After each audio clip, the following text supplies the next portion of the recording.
So you need to do a hello. Okay. Hi. Welcome to Chats Over Coffee with my yoga teacher. I'm the yoga teacher. My name is Kayla. And I'm Peter, who studies under you. There you go. Also does stand-up comedy as well. So hello, it's May now. Where's the time going? Well, we'll soon all be old. Any specific business-related, yoga-related things at your end that you wish to divulge about May? I mean, some of my stuff feels very niche, but Association of Respiratory Nurses have booked me in for their conference here in Leeds. So I will be doing that. Oh, wow. Well, congratulations. But Thank you. It's very niche. I don't think anyone listening is going to come, but it feels nice to say. It's just a boast then. Yeah, I'm just boasting. Yeah. So that's quite fun. I think that'll be interesting. I'll be very, very mindful of any breathing I tell them to do. Yeah, they're to call bullshit on you, won't they? So. Yeah, exactly. I don't get them standing up and walking out, but that'll be fun. Oh, that's cool. I've got a week off as well, so there will be recordings only for that week. And then, yeah, just my regular schedule. Tuesday, Friday, Sunday online, and Wednesdays in person, but only for people at the Junction in Leeds. Again, bit niche. But I'm hoping that my Junction friends might start listening to my podcast, so that's cool. Yeah, that'd be cool if you did. So all your information's carefully cultivated on your website now, is it? Roughly? Is Absolutely, that the best place? yes. It is my name, Kayla McCormack.com, and if you go /yoga, then you get all the yoga schedules and stuff cool. there and information. So great. And you have an Instagram as well, which you like, so I'll be linking that in the show description. So check that out. Yes, good. So that's you done. What are you doing this month in May? There is a thing I'm actually, because I always say, I wish I had more to say than just I'm doing some gigs. But I do sort of have a thing. So I have started a Substack, which is a website, which I think is mainly for journalism, mainly for journalists that have been kicked off legacy publications, I think. So heterodox thinkers and whatnot. But I use it a little bit to, because I do follow some writers, but I thought it'd be quite a good place to stick the odd bit of comedy writing that I do. So it'd be like a blog, but I really like the layout of it, and I sort of thought, well, I don't know many comics using Substack, so maybe I'll be a pioneer. So I've set one up, and I've got something ready to go, so it should be out by the time this is out. It's only a page long. They're just short things. I don't know how frequent it will be. So yeah, I have that. So that is peterbrush.substack.com, and you can subscribe to that or just dip in every so often. It'd be free, and it's not going to be a paid subscription. I was going to ask you if you're going to charge for it, but yeah, so it's going to be free then. It will be free for the foreseeable until it becomes successful. Then I can monetize. But I don't know what I would do. What would I do to make it to monetize it? Just say, you can only read half the story. To get the ending, you have to subscribe. Yeah, to get the ending, you have to subscribe. Yeah. To get the punchline. We'll see how that goes. Sounds good. It kind of reminded me of something that I can't remember if I've told everyone about or not, but I've recently put up some free yoga classes, free resources on my website. They're short classes. They're 15 minutes, 7 minutes, 30 minutes, and 20 minutes, I think. So I can't remember if I told everyone that they're there, but they're there if I didn't tell you. Well, thank you for resources abound for free. It's all for free now. Because we just hope that you like it so much you'll just throw money at us. We're so desperate for validation that we're just giving it all away. So anyway, enjoy this free podcast.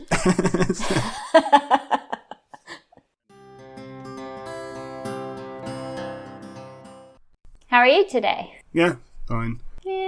Yeah. How was Morrison's? It wasn't too bad. It wasn't that busy. I don't like going there though. Do you not normally shop there? I always shop there. But you hate going. I hate going, yeah. But there's so many more automated checkouts now, and I prefer it because I don't really like talking to anybody, and that's bad really because I know it means they don't need as much staff, so the robots are coming for their jobs, but the robots are coming for my job eventually. ChatGPT, they'll end up writing better jokes than me in 10 years' time, so... Have you seen some of the ChatGPT jokes? I don't think I have actually. I think I'm scared. I mean, have I got anything to worry about? So I tried to get on it and it said, we're too busy, so you have to wait. And one of the things it does when it's too busy is it does stuff on the side. And one of the things it said was like, oh, write what's going on with ChatGPT busyness as Shakespeare. And then it'll write it, in Shakespeare language, whatever. And one of the things it did was write it as a stand-up comedy. And I was like, oh, okay. So I read it. I just waited for it to finish and go through everything. And I read it and I thought, that's crap. And it even says like pause for laughs and pause for laughs and stuff. And I was like, that's not funny. It wasn't funny at all. It was awful. So I think we're pretty far away from any computer taking your job. Yeah, but it's always improving. I mean, they said, ChatGPT 3 was the one that had the big launch, wasn't it? And then 4's just come out, and apparently 4's much better than 3, and so it won't be long. Plumbers are the best people to, they're the safest for a long time, I hear, because not only would you have to create a plumber. Oh, plumber! Yeah. Okay. Because not only would you have to be able to program a robot to know everything to do with plumbing, they would also have to be dexterous enough to get underneath sinks and that's pretty difficult. There you go. So safest job, plumber. Yoga teachers got to be fairly safe for the time being, you think? Yeah, I imagine so. They'll be able to do robots that do all the moves, won't they? Yeah, but will you trust a robot? Will it not be like, well, you're made that way. I'm human. I'm not made that way. I guess so. Unless they're mixed ability robots. Oh, sorry, this one can't touch its toes. So if you can't touch your toes, watch that robot. Robots don't need to do yoga to touch their toes, do they? They just need to go to some back street person that's just going to loosen a few nuts. Yeah, exactly. Oh, could you just, adjust my robot ligaments, please? But it's interesting, isn't it? Like all the, I don't know, people get very dystopian about what the future will be like with like robots, and there's all sorts of weird things like when they have sex robots, will people even bother having relationships with people anymore, certain people and stuff? Yeah, I've heard that. Yeah. Would that just not be a logical extension from what they say about the way that a lot of Japanese men don't have relationships now? Is that, have I read that somewhere? Or yeah, that they call them herbivore guys. They're just not interested. It isn't the case that they don't do it because they can't or something. It's more like they're just not bothered. Probably from overwork and stuff like that, mostly. I don't know. We'll see. Because through dating apps and stuff, apparently that's really bad for like a large percentage of young men. Like if you're on an app, then people judge you immediately on a look and stuff, don't they? Whereas if you're in like a bar or a friendship group or something, then you can tell a joke. You could be funny, show yourself to be a relatively nice person, and such and such. You don't get that on an app, do you? So if you're like less of a catalogue good looking, perhaps, then we could be creating a class of people that are just completely ignored. Because I said before, they check the demographics of like, because women on dating apps are much pickier than men. surprise. But so it's apparently great for like the top small percentage of men that can, have not who they want, but like are much more clicked on than the large groups of. So it may not be that healthy.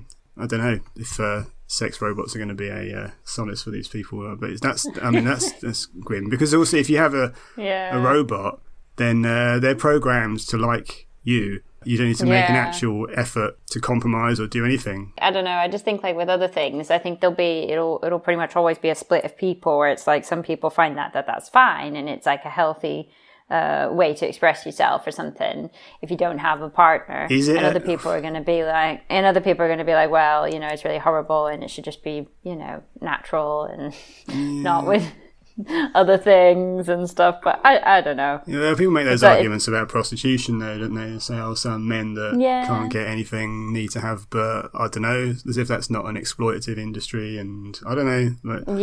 Essentially you're saying that you remove the person from that situation and replace them with a robot, and somehow that's better for some reason. I don't know. Like, better? Is it better, or is it just different? It's just another option. You know what I mean? Instinctively, I'm uncomfortable with it, but I don't know why that is. There's like a disgust factor, so there must be some ethical reason. I don't know. Like maybe not all of our impulses are ethically pure, but there's that. Have you heard that? I don't know if it might be Jonathan Haidt. I don't know. There's like someone that did a load of surveys on. I don't know if it's on morality, but just like asked questions like, if a man goes to a, sorry, we're starting very graphic here, but if a man goes to a shop, right, and he buys a chicken and he goes home and has sex with the chicken and and eats it. Right. The chicken's already dead. It hasn't hurt the chicken, hasn't hurt anybody else. What's ethically wrong with that? Yeah, it's gross. Yeah, other than it's gross. But is that the justification for not doing it? Yeah, I don't know. Yeah.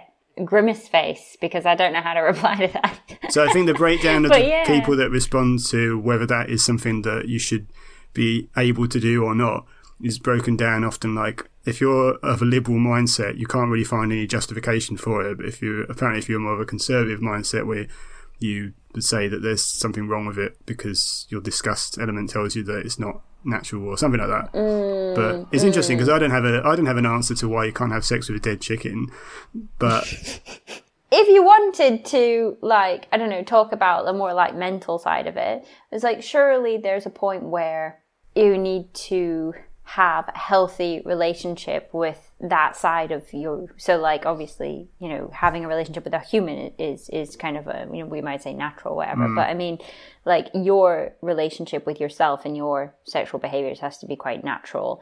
And if you're doing something like that, well, we know that's not natural because that's not the same species and things like that. So then it makes you wonder, like, is that because, you know, you're, putting out your energy in an unnatural way, you know? So then maybe from a spiritual aspect, it makes us feel like, from a physical aspect, it's obviously not very nice because we know it could be dangerous in a real life situation. But from like, you know, from like germs and stuff like that. Right, yeah. But like from, you know, so potentially that could be kicking in. But from like a more spiritual method, it seems kind of like you're missing something spiritual in your life. So you're seeking it in weird ways. That's an interesting way of, yeah. Well, there you go. You know, there you go, Jonathan like Haidt. That's your answer. So, you know, it's almost like, you know, if you're doing that, then maybe you need to look at the root cause. Yeah. You know, like with any behaviors, really, you know, you have your psychological root causes for strange, what other people might consider strange behaviors, whether that's like, I don't know, how you fold your socks or something more weird and intense like that, you know? Yeah. Obviously, Spit's an extreme example for the purposes of the thought experiment, obviously, but yeah. Of course, yeah. But yeah, that's an interesting answer. Yeah, good answer. I try. Yeah. Oh, back to the robot. I was thinking it was quite good, and then I asked it a question, and it gave me the wrong answer. So now I'm a bit like, right. Because I've used it earlier to explain some really complicated equations that I was really struggling with. I found it quite interesting. It was almost like having like a little tutor, because you could say like, oh, this is the equation. Can you explain it? And it's a bit, you know, it's a bit of a robot. So it would just literally go blah, blah, blah, blah, blah. But then it's like, oh, but yeah, but what about in this instance? And it would answer. So that was quite good, because it's better than like a Google. But then it missed one of the, it just missed out part of the equation completely. So it was like, oh, well, you've missed this, I think. And it's like, oh yeah, sorry. I'm like, so now I don't trust it. Yeah, but it would have learned from that, presumably, wouldn't it? It must learn from all the Yeah, but how input. many people are going to be asking about that? Like, is special relativity in terms of star formation and expansion and stuff? So it was very niche. I was listening to a podcast the other day with a guy that has his own podcast, which I don't listen to, and he did a whole podcast episode with ChatGPT answering his questions in the style of as if he was interviewing Jonathan Swift, who I think died hundreds of years ago, I think. And oh wow! And so he conducted the whole interview like with a dead person. So wow, I'm not sure how accurate that would be, but apparently stylistically the writing was similar. Oh, that's kind of cool. And he asked it if, because apparently I don't know anything about Jonathan Swift, but apparently he might have had an affair with a woman, and the only thing that he couldn't get out of him was if he'd had an affair with this woman or not. He refused to answer. So I thought, funny. Clever. That's really interesting. It is interesting. I might ask what John Lennon would have thought about Black Lives Matter or something. I don't know. So, gonna talk about wrists and stuff, is that right? No, I thought we were talking about necks. Are we? Oh, okay. Oh no, I've made the wrong notes, have I? It doesn't matter. There's not a neck and shoulders one. Did we say wrists? I don't know. Yeah, we can come back to wrists, that's for sure. Okay. I just make a lot of hilarious jokes about teenage boys with one strong wrist and one, but so that's all I prepared. Oh, now I feel bad because I feel like I'm changing the topic last minute. No. I've got nothing to add to it. I'll demur to your expertise and just have a facetious quip every so often. Okay. Yeah. So I thought we could talk a little bit about next because that's I noticed that when I did a class in person, I did 4 or 5 classes, and I labeled them. So I gave them topics and I did them in person because I knew I was going to finish that. I was giving that class back to someone else after that period. So we said, let's label it. So one of the classes we labeled is neck and shoulder tension, and it was nearly sold out. I think it had 1 space on it. And normally that class had 3 people in it. So I was like, okay, why are you here? Is this just a coincidence? But basically, most people said no. They saw the topic and they came to the class because they thought, neck and shoulder tension, that's something that really bothers me. Good omen for the podcast episode title, then. Yeah, there you go. So how do you feel about your neck when you go through your average yoga class? Well, there's 2 aspects: your life and your average yoga class, I suppose, if you want to think about it like that. Sometimes I feel like it really needs a good crack. Yeah. But generally I don't really have too much trouble with my neck. But sometimes I feel like it needs just to have a... and then it'll be fully loose. And that doesn't always happen. Almost like it needs to pop or something. Yeah. But otherwise, I sometimes have neck issues if I've slept on a different pillow. Yeah. And does that feel like an ache? Yeah, maybe, yeah. Because I'm funny about pillows. I only ever have 1 pillow. All these 2 pillow people, so pampered, Is it 2 pillow because 1 pillow goes under the shoulders and 1 pillow goes under the head? No, really? Surely people don't have 2 pillows right under the head. They'd be chin on the chest, wouldn't it? I think they do. I'm pretty sure. I'm pretty sure. Really? They do. I always assumed 1 went under the shoulders and 1 went under the head, so that you're kind of almost like a wedge. So you kind of almost propped up slightly. Never seen this technique. I haven't watched enough people sleep by the the only sounds of thing. things. But... So if anyone would like to volunteer videos of them sleeping. Oh yeah, not creepy at all. For scientific purposes. Yeah. What about on a computer? I guess it's like anything. Maybe I was worse and now I feel like I move more, so I don't think it's such a problem because of yoga things and stuff. So I don't know, but I don't feel that's as much of an issue. I used to have a lot of tension in my shoulders. Yeah. Someone gave me a massage that I lived with once, and... Professional? No, he was doing a course, he was. Oh, okay. So he was trying out on me, and I found it very... he kept commenting about how tense I was.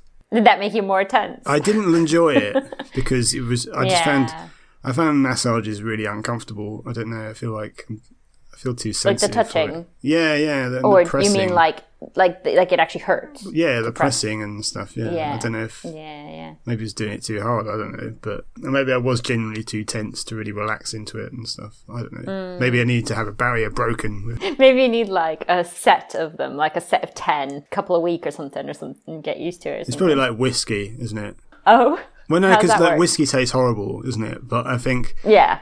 Probably if you end up drinking a lot of whiskey, you have to be broken by it, I imagine. I haven't been broken by whiskey because I still think it's disgusting. But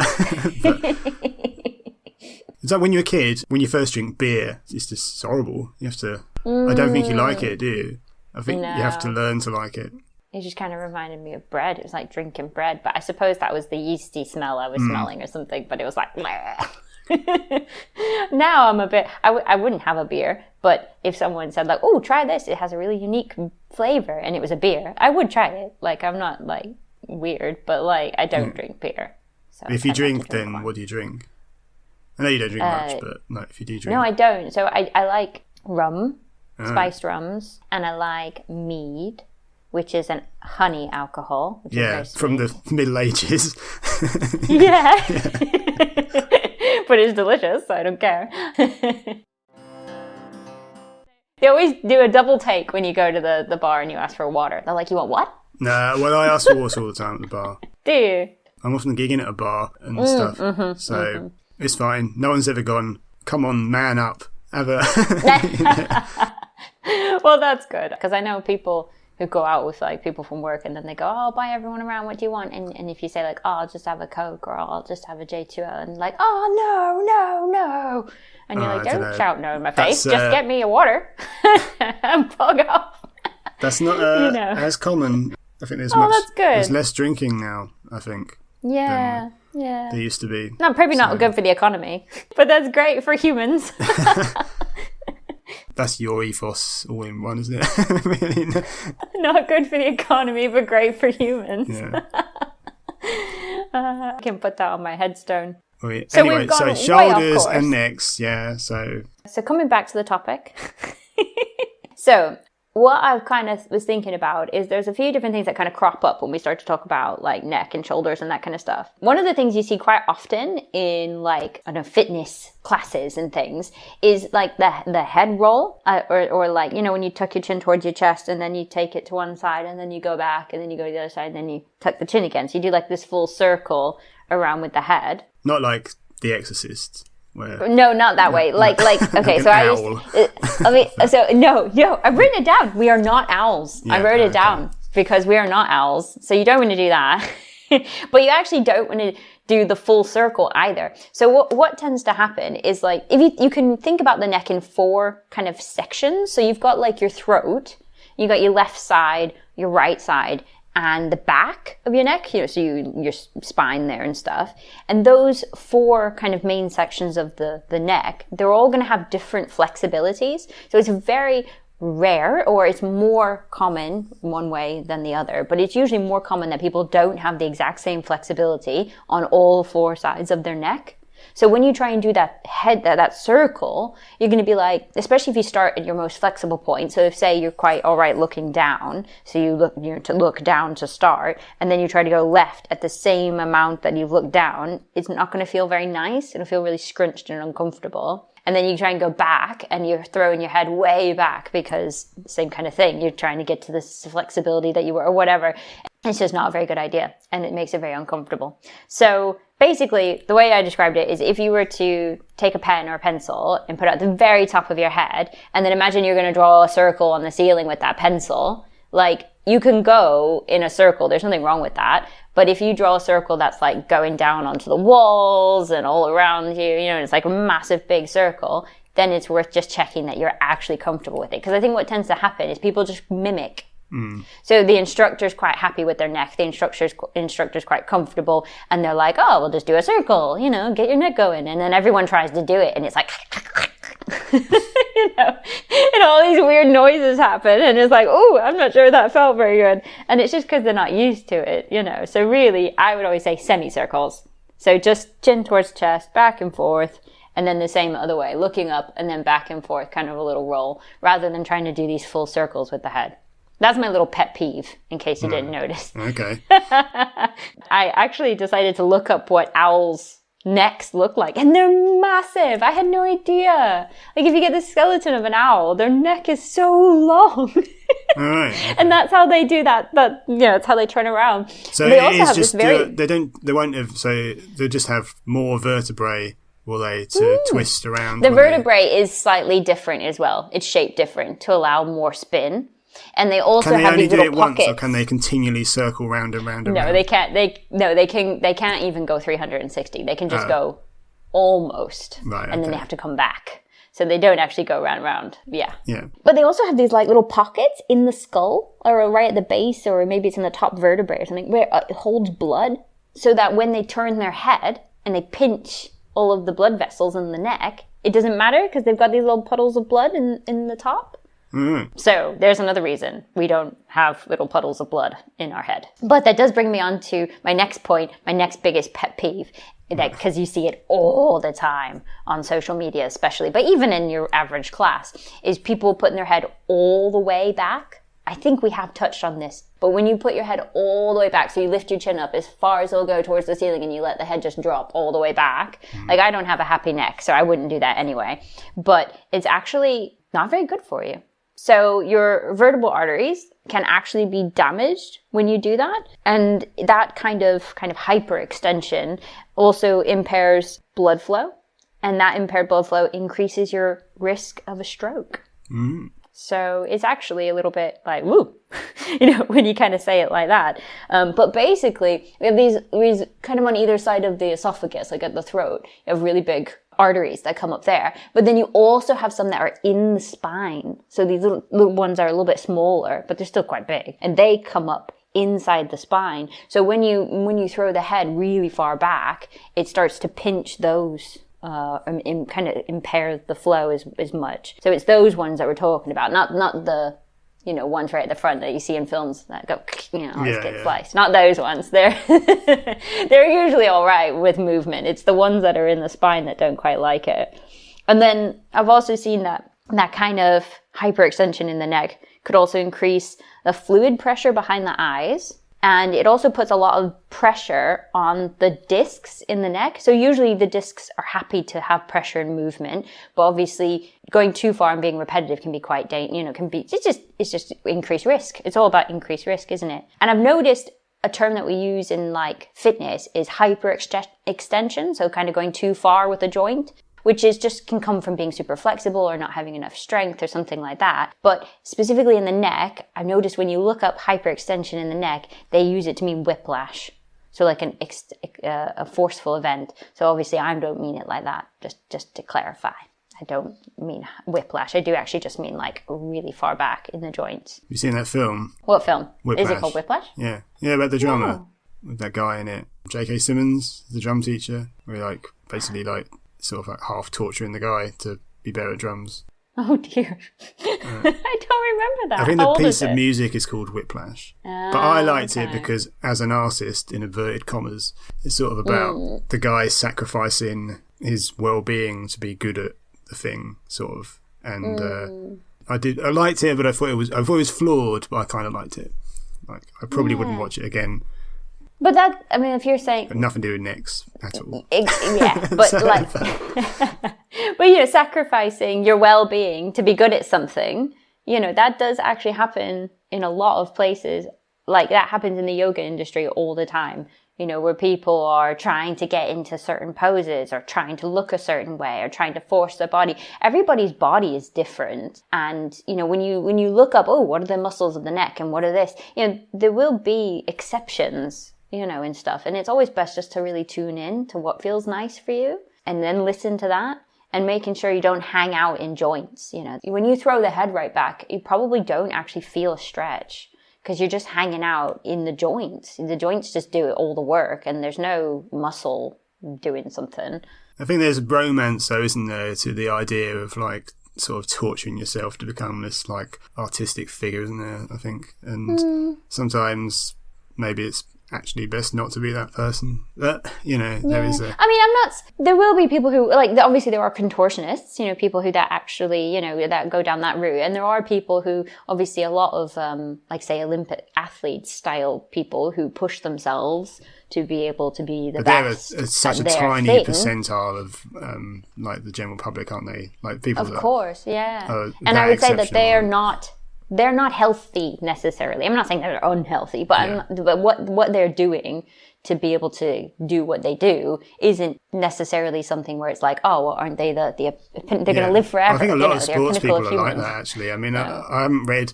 I remember a friend telling me when he read Andrew Flintoff, the cricketer's autobiography, he didn't know how much conditioning went into like his body to try and get him to do this. Like, it's not a natural thing to bowl a cricket ball at 90 mile an hour. Like, it puts so much strain on the body. So, you could be objectively looking at this person and think, wow, this is the person of the peak of physical fitness. I'm not sure anybody really thought that about Andrew Flintoff. But the strain that you put on yourself doing that isn't actually that healthy, and the things you have to do to condition yourself, and these things that, like, these underlying pains that you just have to live with, like, to push us to be able to do that. Yeah, so what I basically am trying to get out, and what you're saying as well, is like, unless you want to be that person, unless there's a reason or a goal you've set yourself, I want to be the best cricketer, I want to be a contortionist, I want to do this, there's no point trying to do that in your life now, because it's not going to make you healthy. You don't really need to be forcing ourselves to look a certain way or be a certain way in a pose to try and make it right. The best thing is, and that's obviously what I teach, is just to listen to what feels good for you. I've noticed that when I taught a couple classes where I did really wide things with my legs. So like, triangle pose and your forward folds and stuff like that. And these very wide leg poses. I did that like a week straight and for a few different classes. And then afterwards I felt my hips were aching. And I thought maybe, I've stretched a bit or something. But then when I really, really thought about it, I think, no, I think I've gone too deep. Like, I don't think it was just like, oh, I'm a bit achy from, muscle ache or something like that. It kind of feels different than that. And I think if you don't pay attention, you might go too far with things like that. And then the neck is a really easy one to do that. And especially in our daily life, because obviously in our daily life, we're holding our heavy head up all the time, and the head has to go on top of the spine. When it doesn't, so when we're on a computer and we're trying to look at a screen and you do that little lean forward and then you just stick your chin straightened out up as soon as you said that. It's so hard not to do that little like chicken neck thing where you roll and roll. But the thing is if you do it for long enough, your body will adapt to that position. So they actually have a name for it, though I can't remember, but you'll build up a little lump at the base of the neck and the top of the shoulders on the spine of connective tissue, of fascia. So it's almost like giving yourself a hunchback, but obviously true hunchback is part of the spine, not connective tissue. But it's always something that you can start to reverse the more you think about it. But obviously if you've let yourself go for too long, when you bring the head back in line, it won't feel like it's in line. You'll feel like you're leaning back or something like that. So you can use some help sometimes just to try and get things to line up again and make sure you're not going too far one way or the other. But the head is heavy. So the best thing to do is just like be mindful that you're not leaning forward loads all the time. And you can do it when you're driving as well. So if I wear a hair clip, I know I don't think you wear a hair clip, but no, not yet. ladies that sometimes wear ponytails as well and stuff like that. If your car seat, which it should do, comes up behind your head, then you have a ponytail that sticks out like a good few inches, your head is going to be sticking forward of the back of the seat. So you do that kind of chicken neck even when you're driving. So always remember to take that out when you're driving so your head can rest onto the back of the chair.